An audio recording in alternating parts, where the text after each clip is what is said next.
Hey, welcome guys. Yeah, so this is my analysis, part of an analysis video, and so I start from the basic topology and go to the Weierstrass theorem and talking about the series and convergence sequence series, and also the continuity and the differentiation entire series, integral, and I spent like 6 or 7 videos and finish the uniform convergence.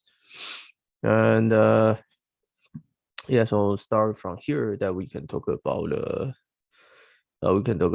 analytic function and some special function. Yeah, so hope you guys subscribe to my channel. Yeah, so let's start. So I plan to cover the routing and the apostle, basically the undergraduate analysis. And since we already finished the uniform convergence, so now the problem is that this topic will become much difficult. Okay, in the future. Yeah, so and we will talk about major theory, and I will have a new video list about major theory in the future. And if I have time, and I will keep going. Okay, so now let's talk about routing chapter 8, or basically I should say this is the special functions. Yeah, so special functions like gamma function or something already talking in the engineering math. So also analytic function. Or basically, this is a power series. Yeah, so basically this is very simple topic that compared to the uniform convergence, there's no large theorem we have to prove. Okay, so let's talk about the power series.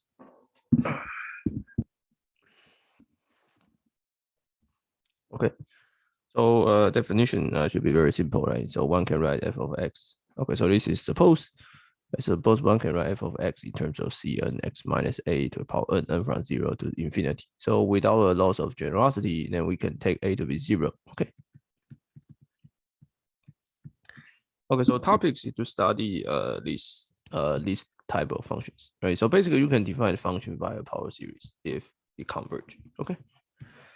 So let's say, so if this guy converge for all x in minus r to r, so r is some greater than 0, and r can be plus infinity. Okay. Then we say that f is expanded in a power series about x equals to 0. Okay, so this is just a sentence. Okay,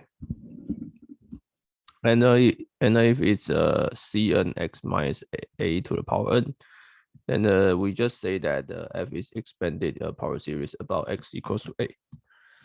Okay, so this is just some word. Okay, nothing special. Okay, so theorem. Okay, so consider the power series. So suppose this power series converges for x less than r. Now let me just define. I can define f of x.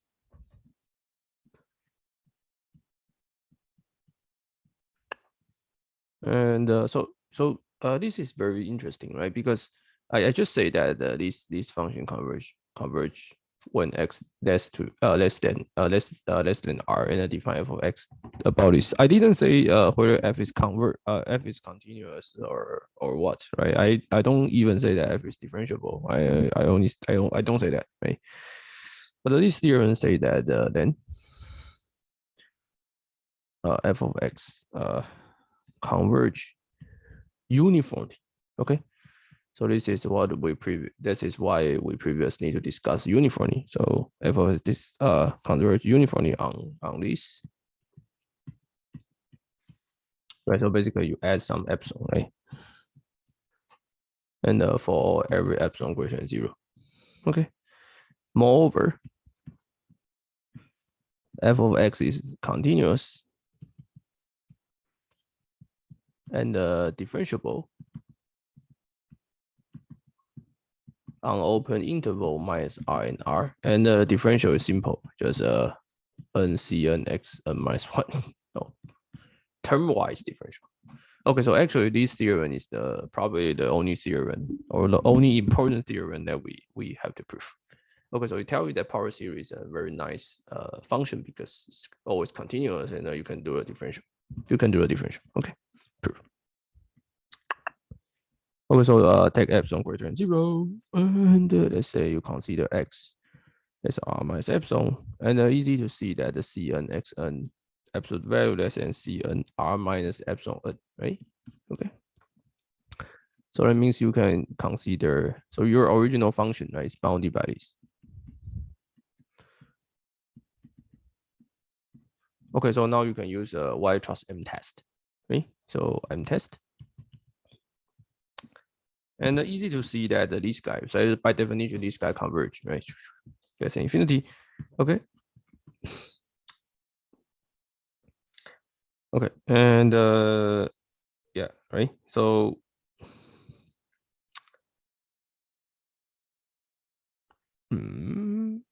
right. So m test right converge less than infinity. So that means f of x converge uniformly. Okay. And you can, yeah, basically that's it.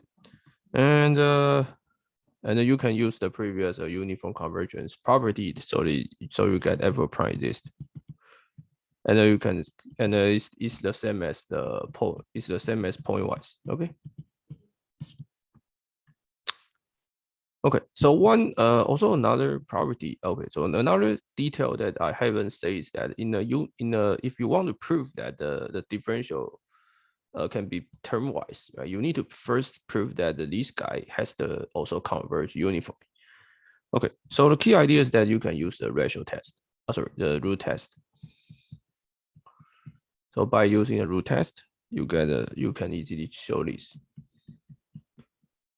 Okay, so n to the 1 over n is 1, right, by the L'Hopital rule, right? So actually this is just this. Okay, then that's it. Okay, so once you have this root test, then you know that each term, right, will converge uniformly. So the theorems just say that if your differentiation each term converge uniformly, and your original function converge uniformly, then the differential can be do termwise. Okay, so this is basically, yeah, follow the routine, or basically you can see my previous video. I think it's routine 7.10. Okay, and you can see the proof. I will post the previous video link below. Okay, and by construction, right, you can do the nth derivative. Okay, so kth derivative is also okay. Is also valid. Okay, so that's why power series is so powerful, right? So that's why you need to introduce a uniform convergence, so that you can deal with the power series. Okay, so another theorem. Suppose Cn converge, then okay, so suppose Cn converge, and I define f of x to be Cn xn, n from 0 to infinity, and 0 to infinity, converge, and then limit x go to approach to 1, f of x will be this. Okay, this theorem has many applications. So let me just write down a first application. And I think you can, okay, so one application is that you can prove this. Okay, the reason is that this guy converge by the alternating series, right? Or basically telescoping series. So in the series section, we prove that the telescoping series converge if it's alternating, as by definition alternating, and if any term goes to 0 as n goes to infinity. And then you can easily write this as this. And basically you just prove this f of x to be arctangent of x. And the things you already know this converges, so they must be the same. Okay, and then you can also prove this. Log 2. Okay. Yeah, so this type of series in the calculus proof actually is not rigorous, because when you do the integration, you want to expand it into the this into the geometrical series. Then this term actually not valid when x equals to 1, right?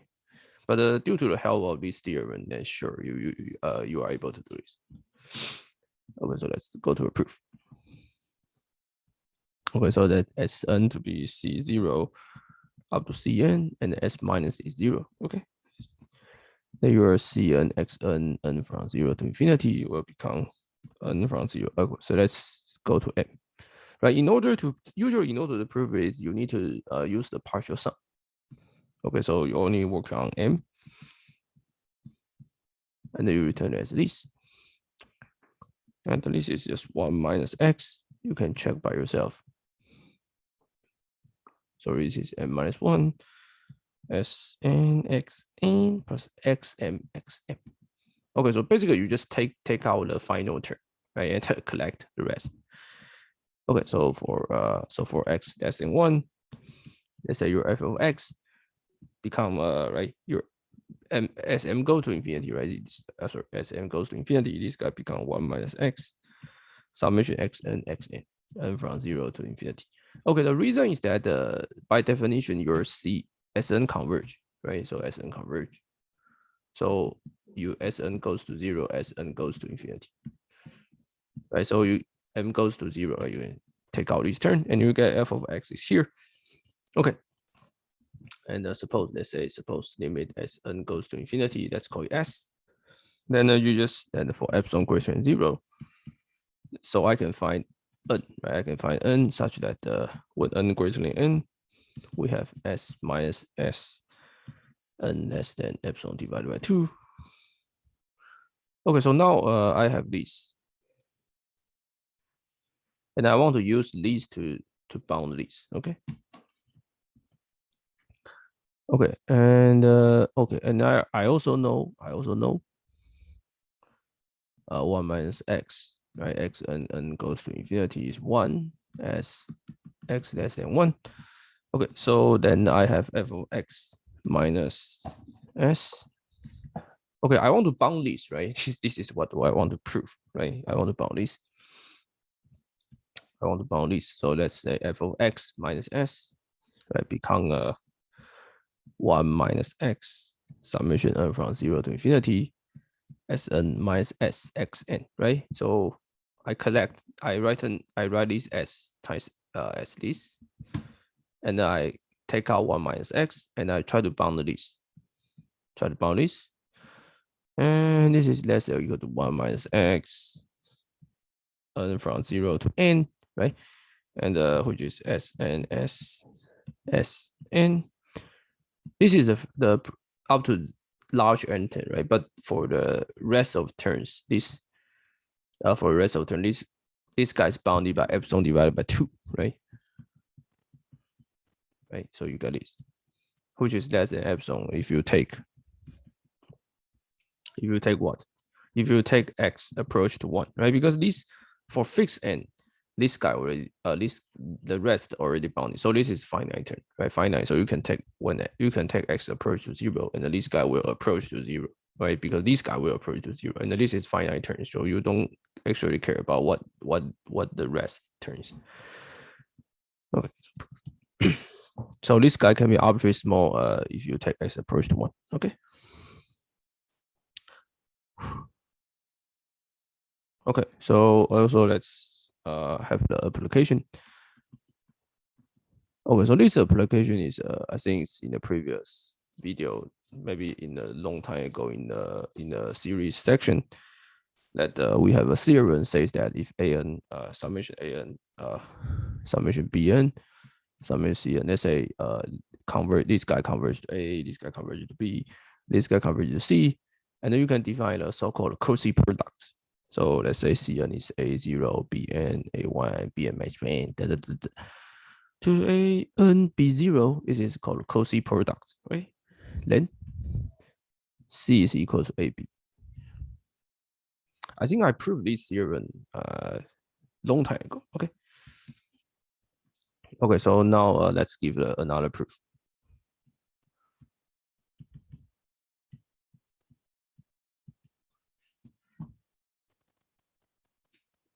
Okay, so one way to easily prove it, I think it's obviously that you write everything in terms of power series. So let's give another proof. So I think everyone knows how to prove it, right? So let's quickly give the proof. So just define f to be an xn from 0 to infinity, and g to be bn xn from 0 to infinity, h to be cn xn around 0 to infinity, right? And you can see that for the partial, right? H equals to f times g by definition, okay? And those, but this only works for least, right? And by the way, when I define all these power series, I restricted my x to be here, okay? And we know that when x less than 1, right? When x less than 1, then all these converge absolutely, okay? All these converge absolutely. Then, right? Then by the theorem that we just say, right? So when x approach to 1, this f of 1, this f of x, right, as limit x goes to 1 will become a. Okay, so and also g become b. Okay, then what? Then by definition, right, since limits h is a product of f times g, so limits of h is the same as limit of f and limit of g, and but we know they are the same, so they exist, right? So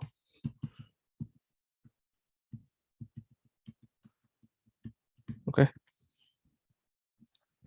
and but you need to require this guy exist, right? So if this guy exists, if you require this guy exist, then that means if you require that summation C and converge, then basically by the previous theorem, this will be C, right? Because the previous theorem, okay, so let me just go to. So the previous theorem condition is that the summation exists, converge, right? So if the summation converge, then by previous theorem, this guy will become C, right? So you just use the previous theorem and simple to prove. Okay. Okay, or another applications, which is a double series, a double sequence. Okay, so the problem I think I mentioned before is that the double sequence has many strange property that yeah. Okay. But there's a case that we can exchange. We can exchange the sum. Okay. So let's say suppose I get aij. So suppose let's say j from 1 to infinity, and for any I, suppose for any I, this guy, let's call it bi. Okay. And so basically your condition is that bi must be finite. Okay. And also summation bi converge.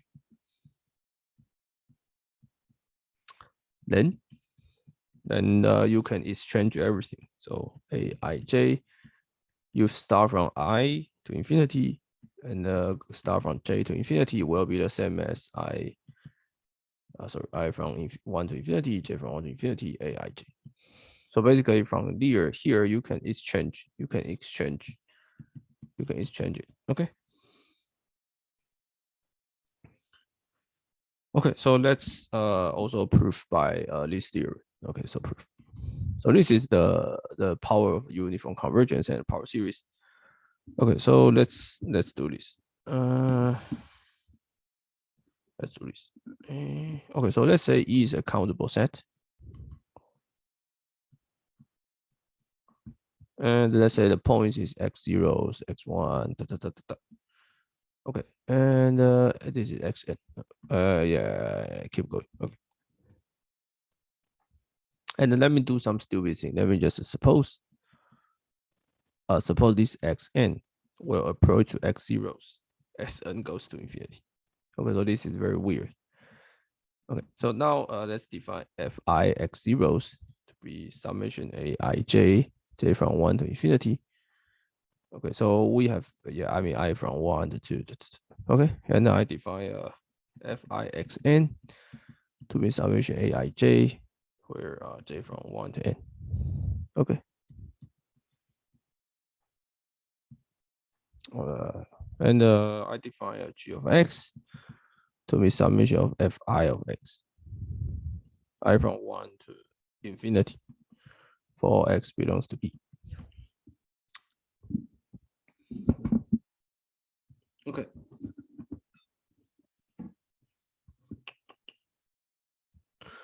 Okay, so by the previous condition, right? By the previous condition,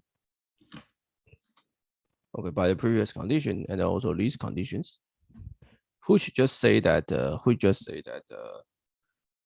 your fi is continuous, right? Your fi is continuous at x0, right? The reason is that I mean, these guys converge, right? So your fi is continuous at x0s, and you also know that your fi x0s, your fi of x is less or equal to bi, right? Okay, so by definition, right? Sorry, and by the M test, so which tell you that the this guy, right? By this, right? And you know summation bi converge, right? So you know that the g of x converge uniformly. Okay, so that means now it looks very stupid, right? G of x converge uniformly. So by results that the g of x is continuous at x zeros. Okay. So it means by the previous yeah. So this is the previous results about a uniform suppose you have a uniform convergence and each function is continuous and the uniform convergence function will be continuous. Okay, so you can take j from 1 to infinity, I from 1 to infinity. This function, so this guy will be I from infinity, and by definition, right? This guy is just this. So it's fi x0. But by definition, this is g x zeros, which is limit. Right? This proof is very interesting. G x zeros, right? Sorry, gxn. Right? By construction, your xn approach to x zeros. Okay, and this is the same as limit n goes to infinity. Summation fi n xn. Sorry, I from 1 to infinity. Okay, why this is true? Yeah, so gxn, right, divided by fixn, right? So I from 1 to infinity. Okay, so very weird proof. Now this is I from 1 to infinity. What is fixn? Right, it's this, right? So j from 1 to n, right? J from 1 to n. Okay. Okay. So now you can exchange these, right? Because these guys uniform convergence.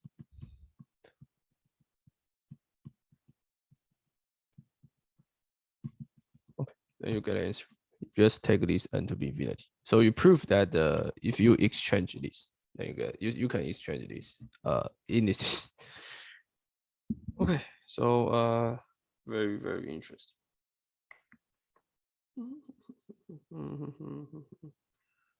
Okay, so I think next time I will give the proof about a Taylor series and basically connect the Taylor theorem to this power series, right? And I think then we just talk about some special function and we can finish this section because I think this is not interesting. Maybe further analysis is a little bit interesting, but yeah, that's it. See you guys next videos.